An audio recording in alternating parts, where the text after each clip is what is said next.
आदाब, नमस्कार। आप देख रहे हैं INN चैनल। मैं हूं शेख अहमद अली। इस न्यूज़ बुलेटिन में आइए नज़र डालते हैं दिन भर की बड़ी खबरों पर।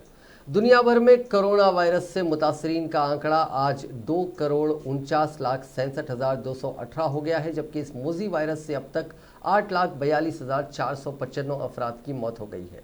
हिंदुस्तान में कोविड-19 के मुतासरीन का आंकड़ा 34,63,972 हो गया, जबकि 62,550 अफराद अब तक इससे हलाक हो चुके हैं। तेलंगाना में मुतासरीन की तादाद 1,20,166 हो गई है, जबकि 808 अफराद हलाक हो चुके हैं। तेलंगाना में जुमे के रोज़ 2,751 नए मामले सामने आए थे और 9 अफराद की मौत हुई है। रियासत में फ़िलहाल 30,008 एक्टिव केसेस हैं। रियासत में अब तक 89,350 अफराद इस मोजी वायरस से सेहतयाब भी हो चुके हैं। मरकजी हुकूमत ने अनलॉक 4 के लिए हफ्ते की शाम गाइडलाइंस जारी कर दी हैं, जो 30 सितंबर तक लागू रहेंगी। इसके तहत 7 सितंबर से मरहलावार असास पर मेट्रो रेल शुरू करने की इजाज़त होगी। 21 सितंबर से समाजी, तालीमी, खेलकूद, तफरीही, कल्चरल, मजहबी और सियासी सरगर्मियां भी मुनक्किद हो सकेंगी। हालांकि इसमें 100 लोगों को शामिल होने की इजाज़त होगी। अनलॉक 4 की गाइडलाइंस के मुताबिक कंटेनमेंट जोन्स में 30 सितंबर तक लॉकडाउन का सख्ती से अमल किया जाएगा। इंटर और इंट्रा स्टेट मूवमेंट पर अब कोई रोक नहीं होगी। किसी को भी मुल्क में कहीं भी जाने के लिए अलग से इजाज़त लेने की ज़रूरत नहीं पड़ेगी। सभी के लिए कौमी सतह पर दिए गए अहकाम पर अमल करना होगा। सोशल डिस्टेंसिंग रखना होगा। दुकानों पर ग्राहकों के बीच भी सोशल डिस्टेंसिंग रखना ज़रूरी है। इस पर वजारत दाखिला खुद निगरानी रखेगा। 65 साल से ऊपर के लोगों, 10 साल की उम्र से नीचे के बच्चों, हामिला खवातीन और मोजी बीमारियों से जूझ रहे लोगों को जब तक ज़रूरी ना हो बाहर नहीं निकलने की सलाह दी गई है। रियासती हुकूमतें अब बिना मरकज़ी हुकूमत की इजाज़त के मकामी सतह पर लॉकडाउन नहीं लगा पाएंगे, सिर्फ कंटेनमेंट जोन्स में ही लॉकडाउन लगा सकेंगे। 21 सितंबर से ओपन एयर थिएटर खोलने की इजाज़त होगी। 30 सितंबर तक स्कूल कॉलेज बंद रहेंगे। उस वक्त तक ऑनलाइन और डिस्टेंस एजुकेशन को बढ़ावा दिया जाएगा। कंटेनमेंट जोन के बाहर 21 सितंबर से इजाज़त मिल सकती है। इसके लिए वजारत सेहत अलग से SOP जारी करेगा। सभी रियासती हुकूमतें स्कूल और कॉलेजों में 50% टीचिंग और नॉन टीचिंग स्टाफ को बुला सकते हैं। रियासती वज़ीर सेहत ईटला राजेंद्र ने कहा है कि कोरोना वबा का सामना करने के लिए खुद एतमादी और हिम्मत ज़रूरी है। हफ्ते के रोज़ हैदराबाद में होलिस्टिक हॉस्पिटल चैरिटेबल ट्रस्ट की जानिब से कोविड मरीजों के इलाज की फराहमी के लिए हुकूमत को 100 मुफ्त ऑक्सीजन कॉन्सनट्रेटर्स फराहम किए गए थे। इस सिलसिले में मुनक़िदा एक प्रोग्राम में वज़ीर सेहत ईटला राजेंद्र और सैबराबाद कमिश्नर VC सज्जनार ने शिरकत की। इस मौके पर खिताब करते हुए वज़ीर ईटला राजेंद्र ने कहा कि हुकूमत कोरोना की वबा से निपटने के लिए तमाम इक़दामात को यकीनी बना रही है। उन्होंने कहा कि कोरोना जैसे ख़तरनाक मर्ज़ का नई नस्ल ने तजुर्बा किया है और इससे मुहतात रहने का तरीक़ेकार पर भी अमल करना सीख लिया है। ईटला राजेंद्र ने कहा कि तारीख में कोरोना से ज़्यादा मुहलिक मर्ज़ से कई अमवात हुई थीं, ताहम उन अमवात पर ज़्यादा बहस नहीं हुई, जबकि सारस और मिडल ईस्ट रेस्पिरेटरी सिंड्रोम और इबोला के मर्ज़ का इम्कान कोरोना से ज़्यादा है। उन्होंने याद दिलाया कि कोरोना वायरस फैलने के इब्तदाई दिनों में पूरी दुनिया में एक ही बहस चल रही थी। इस वक्त मुल्क में अमवात की शरह कम है, जिसमें मरीजों की एक बड़ी तादाद सेहतयाब भी हुई है। उन्होंने कहा कि कोरोना वबा से जीत हासिल करने वाले अफराद की हिम्मत अफजाई करने की ज़रूरत है। मलकपेट में एक 50 साला खातून ने कोरोना से मुतासिर होने के शुबे में खुदकशी कर ली। इस खातून की शिनाख्त आराधना विजय वर्गिया की हैसियत से हुई। वो अपने खाविन सुरेंद्र कुमार के साथ एक बिल्डिंग की ऊपरी मंजिल में रहती थी, जबकि उनके किराएदार ग्राउंड फ्लोर पर रहते हैं। गुज़िश्ता हफ्ते उनके 2 किराएदारों का कोरोना टेस्ट मुस्बित आया था।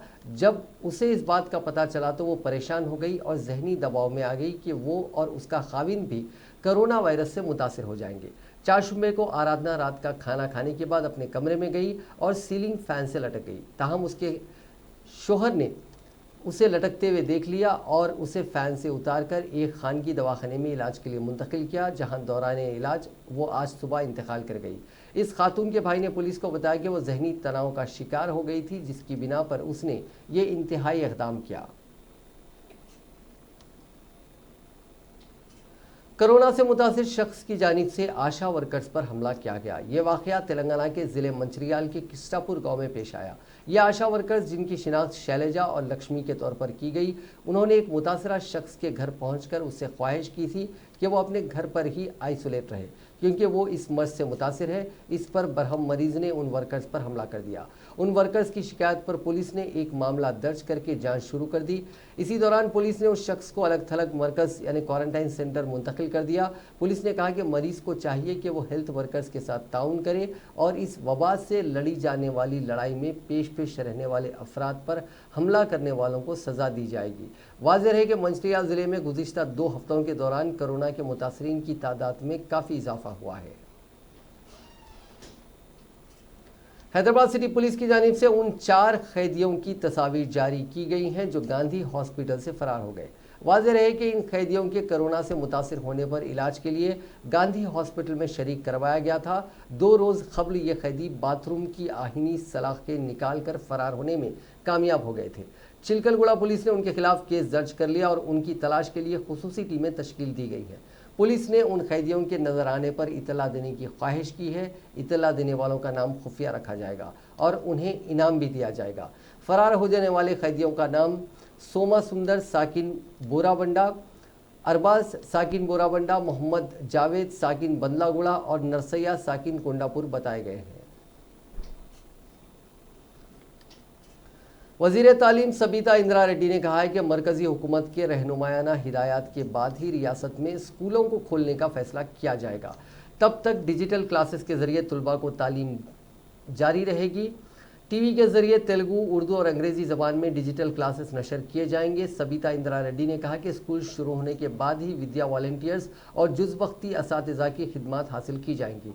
उन्होंने कहा कि खानगी स्कूलों में ऑनलाइन क्लासेस के वसाइल मौजूद होते हैं। सरकारी स्कूलों में पढ़ने वाले तलबा का ताल्लुक गरीब ख़ानदानों से होता है, उन्हें किसी किस्म का नुकसान होने नहीं दिया जाएगा। रियासत में 95% से ज़्यादा घरों में टीवी की सहूलत है। टीवी के ज़रिए डिजिटल क्लासेस नशर करने पर सबको रसाई हो जाएगी। 1 सितंबर से टीवी पर डिजिटल क्लासेस शुरू करने का फैसला किया गया है। जिनके पास टीवी और स्मार्टफोन नहीं है, उन्हें ग्राम पंचायत की टीवी इस्तेमाल करने की हिदायत दी गई है।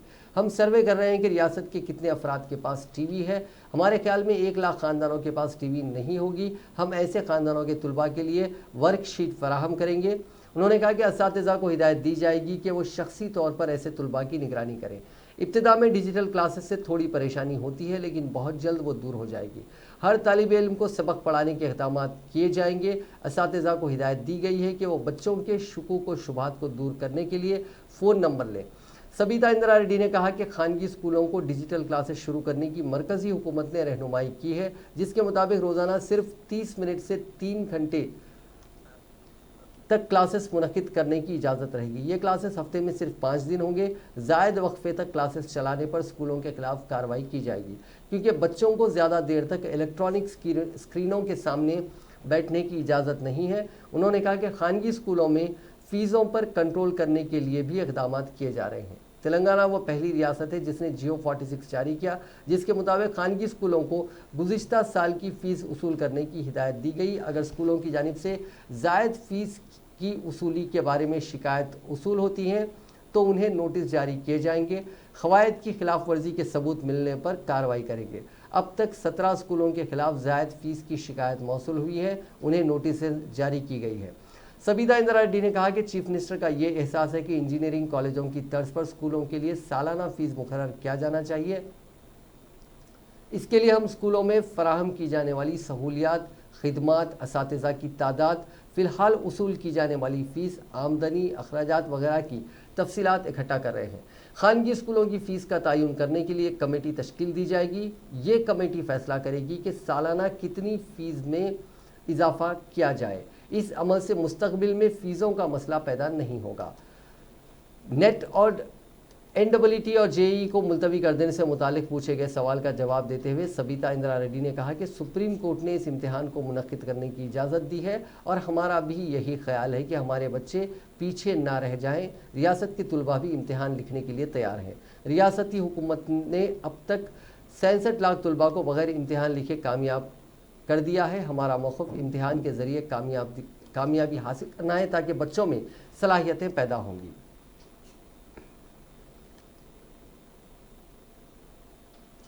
सीएलपी लीडर भट्टी विक्रमार्का ने कामारेड्डी डिस्ट्रिक्ट हॉस्पिटल में कोरोना के मरीजों से मुलाकात करते हुए इलाज के तरीके से वाकिफियत हासिल की और हॉस्पिटल में दस्तियाब सहूलियात का जायजा लिया। उनके हमरा साबिक वजीर मोहम्मद अली शब्बीर, आईटी सेल के चेयरमैन मदन मोहन और दूसरे मौजूद थे। इस मौके पर भट्टी विक्रमार्का ने कहा कि कांग्रेस दौरे हुकूमत में कामारेड्डी हॉस्पिटल में 100 बिस्तरों वाले हॉस्पिटल में तब्दील किया गया था और तेलंगाना की तश्कील के बाद टीआरएस हुकूमत ने उसे ज़िला हॉस्पिटल में तब्दील किया और यहाँ 350 बिस्तरों की सहूलत फराहम करने का वादा किया, लेकिन अब तक डॉक्टरों और स्टाफ का तकर्रुर तक नहीं हुआ।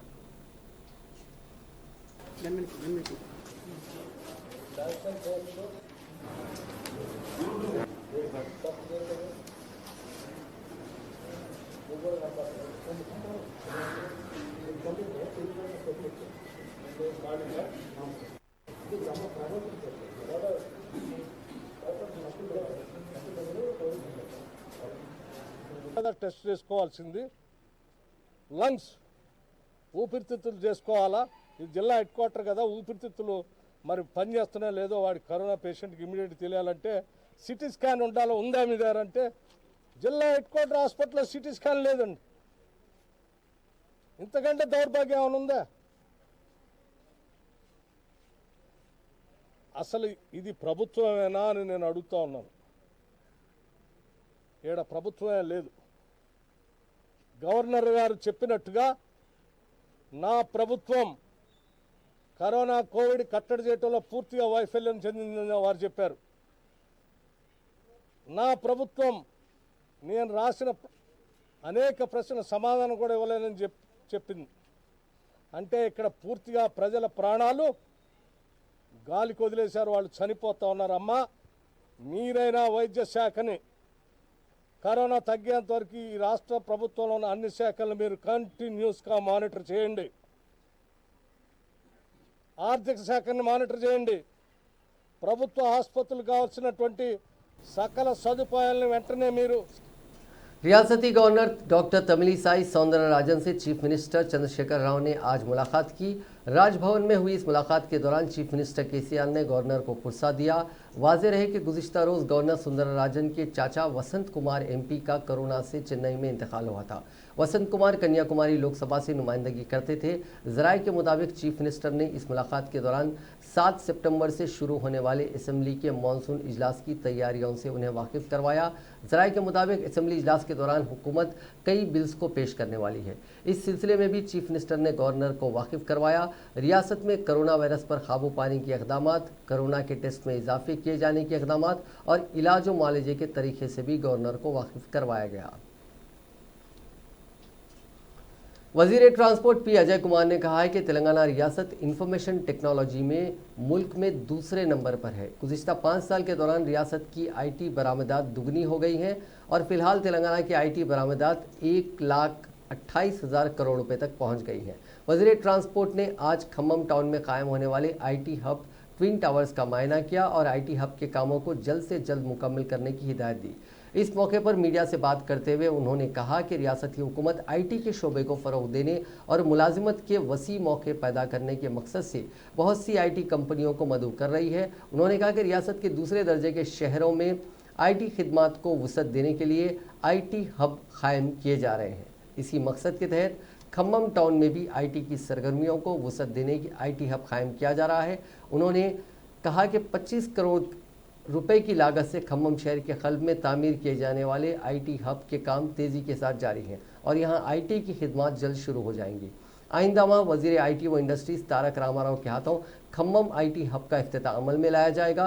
उन्होंने कहा कि तेलंगाना की तश्कील से कबल आईटी की सरगर्मियाँ सिर्फ हैदराबाद तक महदूद थी, लेकिन चीफ मिनिस्टर चंद्रशेखर राव की खुसूसी दिलचस्पी से आईटी की सरगर्मियों को दूसरे दर्जे के शहरों तक वुसअत दी जा रही है ताकि दही इलाकों के नौजवानों को रोजगार फराहम किया जा सके। आईटी हब में मकामी नौजवानों को अव्वलीन तरजीह दी जाएगी। खम्मम आईटी हब में अपनी सरगर्मियों को शुरू करने कई कंपनीज आ रही हैं। वजीर स्पोर्ट्स श्रीनिवास गौड़ ने गच्चीबौली के sports authority of India centre में नेशनल स्पोर्ट्स डे की तकरीब का इफ्तिताह किया। बादशाह मुनक़िदा तकरीब से खिताब करते हुए श्रीनिवास गौड़ ने कहा कि कोरोना वायरस की वबा के दौरान हर शख्स को अपनी अपनी क़ुव्वत मुदाफ़ियत में इजाफा करने की ज़रूरत है। इसके लिए हर शख्स को रोज़ाना कम से कम 15 मिनट तक योगा, वॉकिंग, रनिंग और वर्जिश करनी चाहिए। उन्होंने कहा कि ध्यानचंद हॉकी के बैनुल अक़वामी खिलाड़ी एक मामूली खिलाड़ी थे, लेकिन सख्त मेहनत और जद्दोजहद के ज़रिए ध्यानचंद ने ओलंपिक्स में सोने का तमगा हासिल करते हुए मुल्क का नाम रोशन किया था। ध्यानचंद की यौम पैदाइश के मौके पर नेशनल स्पोर्ट्स डे मनाया जाता है। वज़ीर स्पोर्ट्स ने कहा कि इंसान को सेहतमंद रहने के लिए ग़िज़ा के साथ योगा और वर्जिश करना चाहिए। रियासत में स्पोर्ट्स के फ़रोग़ के लिए इक़दाम किए जा रहे हैं। चीफ मिनिस्टर केसीआर की खुसूसी दिलचस्पी के बाद अनकरीब नई स्पोर्ट्स पॉलिसी का ऐलान किया जाएगा। इसके लिए हुकूमत ने काबीनी सब कमेटी तश्कील दी है जो नई स्पोर्ट्स पॉलिसी का जायज़ा ले रही है। तेलंगाना के स्पोर्ट्स कोच और खिलाड़ियों से मुशावरत करते हुए बेहतर से बेहतर पॉलिसी का ऐलान किया जाएगा। उन्होंने कहा कि अगर कोई एक खिलाड़ी ओलंपिक में तमगा हासिल करता है तो इससे मुल्क और रियासत का नाम रोशन होगा। इस मौके पर स्पोर्ट्स अथॉरिटी के chairman Venkateswara Reddy, secretary sports Srinivas Raju और दूसरे मौजूद थे।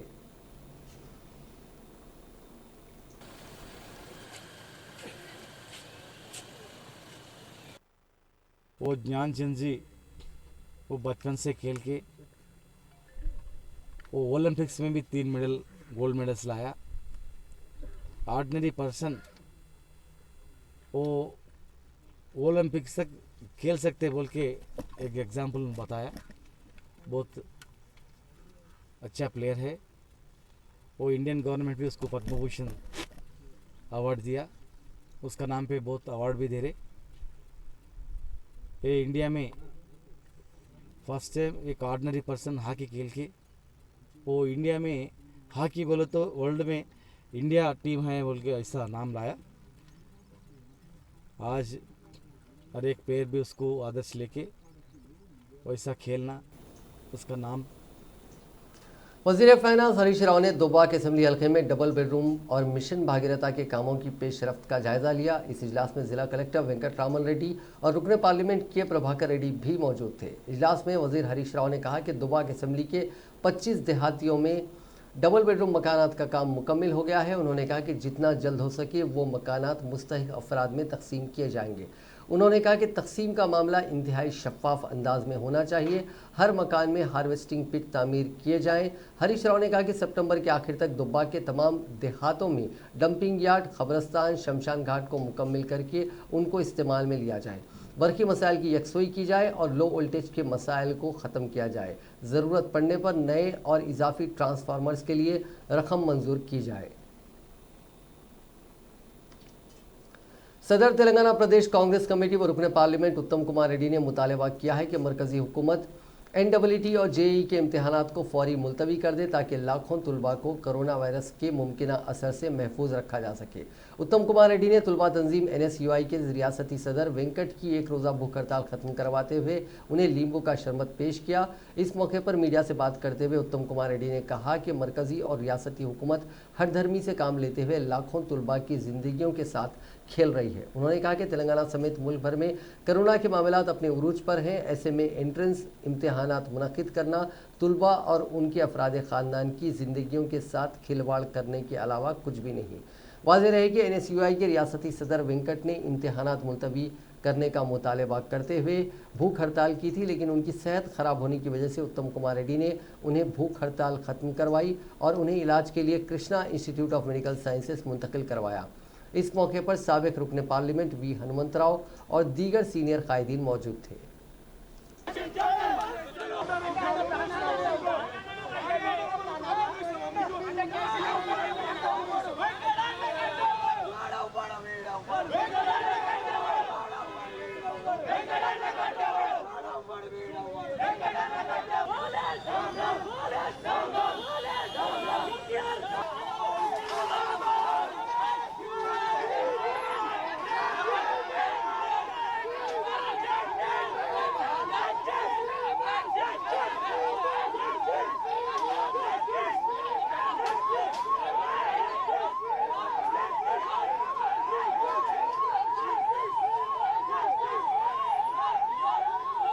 పాటు జేఈ ఎగ్జామ్స్ పోస్ట్పోన్ చేయించడానికి, అదేవిధంగా తెలంగాణలో కూడా సెట్ ఎగ్జామ్స్ ఇప్పుడు వద్దని, విద్యార్థుల ఆరోగ్యం కోసం మన రాష్ట్ర ఎన్ఎస్యూ అధ్యక్షుడు బాలమూరు వెంకట్ గారు గత 3 రోజులు, నేను పిసిసి అధ్యక్షుడిగా, అదేవిధంగా పెద్దలు హనుమంతరావు గారు మేము వచ్చి వారిని ఏం రిక్వెస్ట్ చేస్తున్నాం అంటే, ఇప్పుడు వారి బీపీ 80-60కి పడ్డది, షుగర్ లెవెల్స్ 50లో ఉన్నాయి.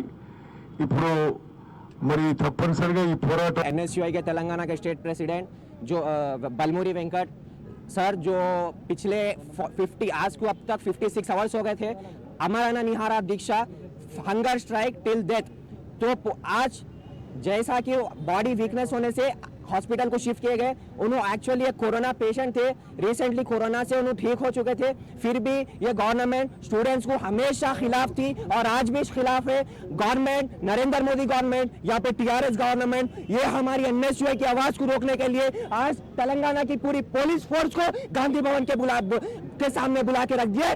पर तुम्हारी ये पुलिस फोर्स से हम डरने वाले नहीं है। एनएसयू साबिक रुकने राज्यसभा वी हनुमंतराव ने कहा है कि गुलाम नबी आज़ाद ने सियासी तौर पर उनका गला काटा है, वरना वो भी वजीर आला बन चुके होते। मीडिया से बात करते हुए उन्होंने कहा कि आज़ाद की गांधी खानदान के खिलाफ बयानबाजी इंतहाई अफसोस की बात है। उन्होंने कहा कि सोनिया गांधी और राहुल गांधी अगर वक्त देंगे तो वो आज़ाद के बारे में मज़ीद बातों का खुलासा करेंगे। उन्होंने कहा कि कांग्रेस पार्टी जब इख्तिदार में थी उस वक्त तंजीमी इंतखाबात का मुतालबा आज़ाद ने क्यों नहीं किया। 40 साल तक कांग्रेस में ओहदे पर रहकर अब इस तरह की बातें करना मुनासिब नहीं है। उन्होंने कहा कि गांधी खानदान रहेगा तो कांग्रेस पार्टी बाकी रहेगी, वरना खत्म हो जाएगी। మనం స్వాగతం చేయాలి. ఎందుకు చెప్తున్నానంటే నేను సామాన్యంగా ఎవరికి మనం స్వాగతం చేయాలి.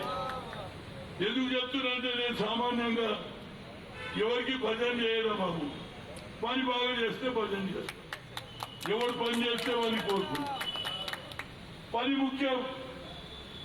ఇవాళ అలవాటు అయిపోయింది, ఎవరు రాగానే భజన చేయాలి, బ్యాగులు పట్టుకోవాలి, పని చేయకుండా వాళ్ళ వెనకాల తిరగాలి. అదొద్దు. ప్రజల పక్షాన ఉండండి, స్టూడెంట్ పక్షాన ఉండండి. ప్రజలకి నాడు కష్టకాలం ఉంది. విద్యార్థి సోదరిమణులు ఎగ్జామ్ రాయన కూడా, ఎగ్జామ్స్ విషయంలో కూడా, స్టూడెంట్స్ విషయంలో ప్రగతి భవన్లో పోవడం, ఆ తర్వాత జైలుకు వెళ్ళడం, జైలు తర్వాత వచ్చిన తర్వాత మళ్ళా ఇక్కడ NEET and JEE exams postpone చేయాలని మా నాయకురాలు గారి ఆదేశాల మేరకు యావత్ భారతదేశంలో ఒక పక్క संगारेड्डी के कांग्रेस रुकने असेंबली जग्गा रेड्डी ने कहा है कि चीफ मिनिस्टर के चंद्रशेखर राव इख्तिदार हासिल करने से कबल किए गए अवामी वादों को पूरा करने में नाकाम हो चुके हैं। जग्गा रेड्डी ने कहा कि अक़लियतों को 12% तहफ़्फ़ुज़ात, रियासत में बेरोज़गार अफराद के लिए मुलाज़मतों की फराहमी, किसानों के लिए कर्ज़-ए-जात की माफ़ी जैसे बेशुमार अवामी वादों को अभी तक पूरा नहीं किया गया। उन्होंने कहा कि हुकूमत को अवामी मसाइल से वाकिफ़ करवाने के लिए अपोजिशन कांग्रेस कायदीन को वक्त नहीं दिया जा रहा है, जिसकी वजह से रियासत में बेशुमार अवामी मसाइल का सामना है। उन्होंने इंतबाह दिया कि हुकूमत की जानिब से अवामी मसाइल को हल ना किया गया तो वो प्रगति भवन पर एहतजाज करेंगे।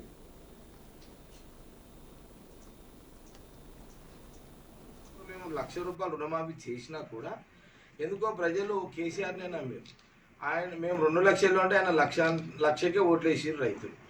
ఇట్లా ఈ రకంగా మరి సరే పెన్షన్లు మా ప్రభుత్వం ఉన్నా వాళ్ళ ప్రభుత్వం ఉన్నా 2,000 ఇచ్చుడు 3,000 ఇచ్చుడు అది పెద్ద పని కాదు. ప్రభుత్వంలో ఎవరైనా ఇచ్చేది, మేము ఎవరైనా ఇస్తాం. ఏ ప్రభుత్వం ఉన్నా మా ప్రభుత్వం ఉన్నా ఇస్తాం. అది అట్లాగే ప్రధానంగా 12% ముస్లింల రిజర్వేషన్ అని చెప్పిండు. అంతకు మొదలు 4% రిజర్వేషన్ కాంగ్రెస్ ప్రభుత్వం చేసింది, అమలు చేసింది. ఇప్పుడు 12% ముస్లింలకు రిజర్వేషన్ కల్పిస్తా ఉన్నాడు. ఎస్టీలకు కూడా 12% రిజర్వేషన్ ఇస్తాను చెప్పిండు.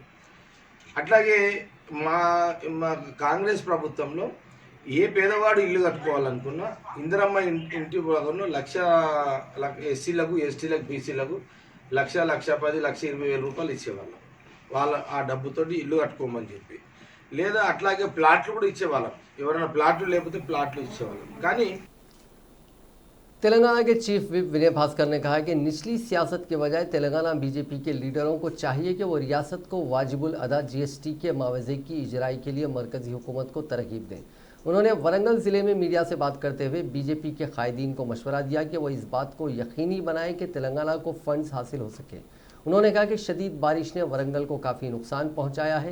मरकज़ी ममलिकती वज़ीर दाखिला किशन रेड्डी को ये जिम्मेदारी दी गई है कि वो वरंगल में बुनियादी इंफ्रास्ट्रक्चर की बेहतरी के लिए 500 करोड़ रुपए जारी करने मरकज़ को तरगीब दें, क्योंकि किशन रेड्डी मरकज़ी काबीना में रियासत की नुमाइंदगी करते हैं. साथ ही मरकज़ी वज़ीर को चाहिए कि वो रेलवे वैगन फैक्ट्री पर तवज्जो मरकूज़ करें, जिसका वादा काफ़ी अरसा पहले किया गया था. उन्होंने मरकज़ पर जोर दिया कि वो काजीपेट को डिवीज़न के तौर पर अपग्रेड करें.